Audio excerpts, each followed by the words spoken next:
Rich People Problems, an excerpt by Kwan. Bettina Ortiz Imenya was not accustomed to waiting, a former Miss Venezuela and Miss Universe runner-up. Of course, the exceedingly brown strawberry blonde was these days the wife of Miami auto parts tycoon Herman Ortiz Imenya. And at every restaurant she chose to grace with her presence, she was always greeted with reverence and whisked to the exact table she desired. Today, she wanted a corner table on the terrace at Sip Sip, her favorite lunch spot on Harbor Island. She wanted to sit on one of the comfy orange canvas director's chairs and stare out at the gently lapping turquoise waters while eating her Cali Caesar salad. But there was a large noisy group taking up the entire terrace. I didn't seem in much hurry to leave. Bettina fumed as she glared at the tourists, happily savoring their lunch in the sun. Look how tacky they were. The women overly tan, wrinkled and saggy, none of them properly lifted or buttocks. She felt like walking out to their table and handing out her dermatologist business cards. And the men were even worse, all dressed in old rumpled shirts and shorts, wearing those cheap straw hats sold at a trinket shop on Danmore Street. Why did such people have to come here? Feeling that she had been patient long enough, Bettina stormed into the kitchen, the fringe on her crocheted puchet cap on top, shaking furiously as she made a beeline for the woman with a shock of pixie cut blonde hair manning the main stove. Julie, honey, what's the dealio? I waited more than 15 minutes for my table. Sorry, Bettina. It's been one of those days.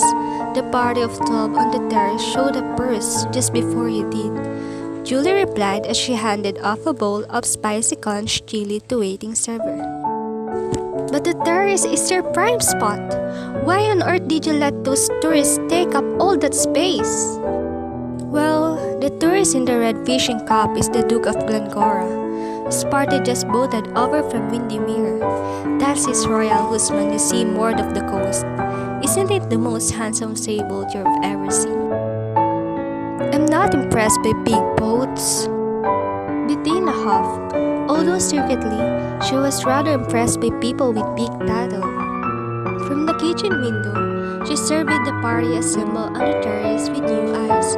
These aristocratic types were such a strange breed.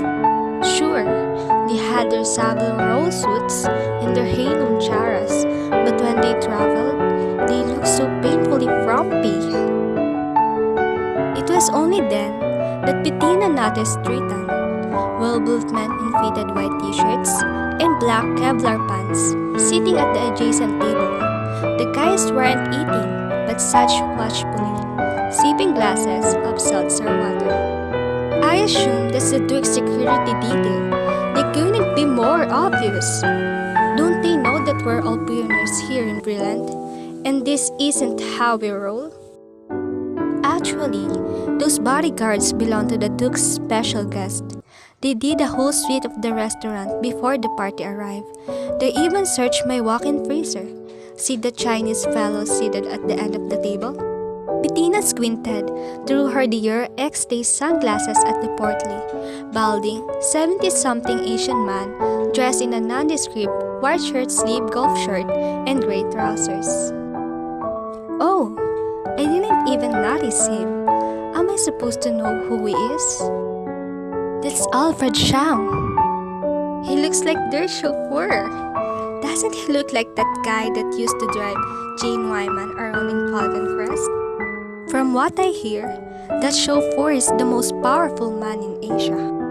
What's his name again?